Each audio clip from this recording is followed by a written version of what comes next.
Welcome back to yet another episode of Yash Dubal's Book Club. The book which we are reviewing today is The Infinite Game by Simon Sinek. Given an option, what would you choose? Victory or fulfillment? Catch you on the other side of the intro.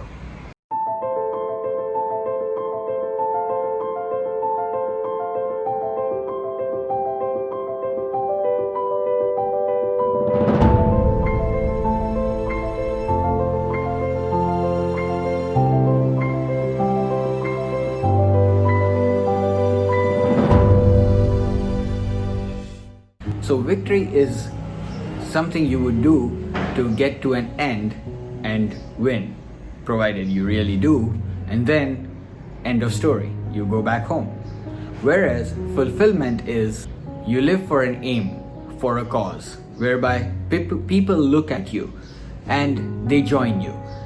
And even if you don't live, or even if you are no longer there, people would still continue to fulfill that aim, and that's what basically fulfillment is all about.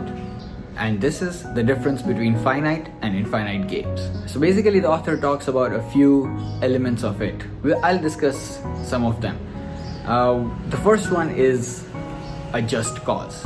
Walmart's founder Sam Walton said, "If we work together, we will end up lowering the cost of living for everyone." He was in it for a cause, and in doing so, he ended up becoming the richest man in the world during that time. But mind you, that is not what he entered the infinite game for. Becoming rich was just a byproduct of the just cause. The other element is trusting teams.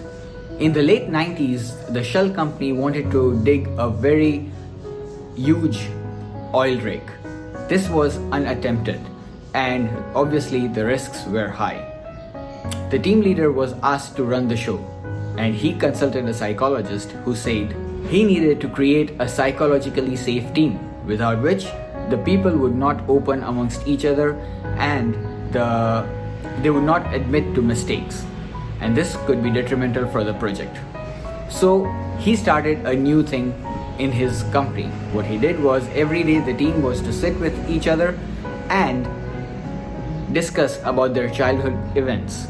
This ended up making each other emotionally connected with each other and increased the psychological safetiness of the team. And guess what? Shell completed this project with 100% safety record, and they dug up way more oil than they initially expected. The author was asked, what is emotions? What is the role of emotions in a factory or in a company setup?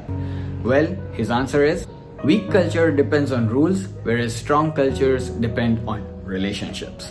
Remember, trust is more important than performance. Then, another element is existential flexibility. It is the ability to flex for a just cause. In 1975, Kodak was the first company to actually make a digital camera, but they did not release it to the market. Why? Because the executives at that time thought that this could eat up on their sales of the film camera, the films, and the paper which they print the photographs on. And guess what? Nikon and Fujifilm came into the market, released a digital camera, and what happened to Kodak? I think my kids will never know what Kodak is.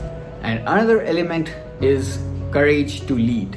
The CVS pharmacies in the US, their logo is, let me read it to you, helping people on their path to better health. Many a times people used to joke, yes, that is true, but why do you then sell cigarettes?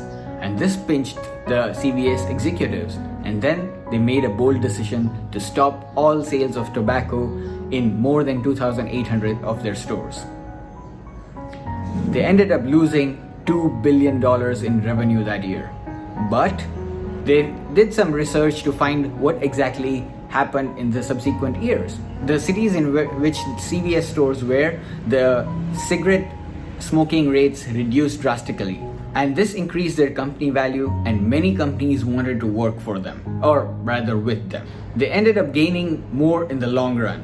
Mind you, this wasn't for the gain though. This was for living up to what they had said in the beginning. And with that, I would like to end with the favorite story which they had mentioned in this book.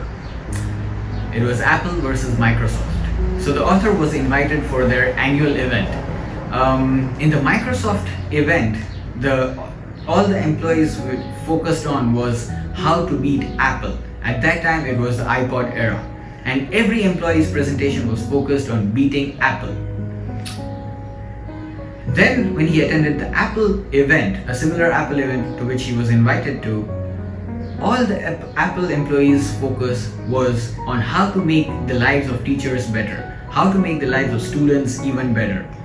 So he noticed a stark difference between the two companies. One, which was Microsoft, which was under Steve Ballmer, was more focused on the competition, whereas Apple, under Steve Jobs, was more focused on making lives better. They had a just cause.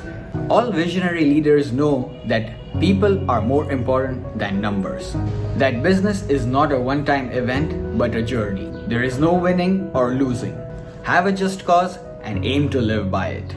That's it for today. Hope you liked it. See you in the next one. Bye. Take care. Cheers.